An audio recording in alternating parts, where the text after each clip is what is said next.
হজরত হুযায়ফা রাদিয়াল্লাহু আনহু বলেন, আমি রাসূল সাল্লাল্লাহু আলাইহি ওয়াসাল্লামকে বলতে শুনেছি, মানুষের জীবনে এমন একটি সময় আসবে যখন তারা বছরে একবার বিপর্যস্ত হবে, যার একটি শুরু হবে বায়ু দ্বারা, মুশরিকদের দুর্গ ক্ষতিগ্রস্তের মাধ্যমে, আর শেষ হবে দুর্ভিক্ষের মাধ্যমে।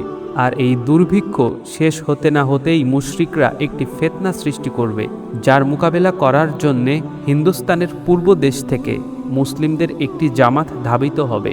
কিন্তু মুশরিকরা তাদের এমনভাবে হত্যা করবে যেমনিভাবে তোমরা এক নির্ধারিত দিনে পশুগুলোর উপর আল্লাহর নাম স্মরণ করে থাকো। ফলে তারা পরাজিত হবে। অনুরূপ মুসলিমদের আরেকটি জামাত তাদের দিকে ধাবিত হবে, তাদের সাথে আল্লাহর সাহায্য থাকবে, আর তারাই বিজয়ী। একথা তিনি 3 বার বললেন।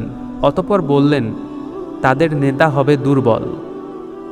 প্রথম দলটির জন্য কতই না উত্তম হতো যদি তারা তাদের আমিরকে গ্রহণ করত। আমি বললাম, হে আল্লাহর রাসূল সাল্লাল্লাহু আলাইহি ওয়াসাল্লাম, কেন তারা তাদের আমিরকে গ্রহণ করবে না? তিনি বললেন, সেই সময় তারা নিজেরাই নিজেদেরকে যোগ্য মনে করবে।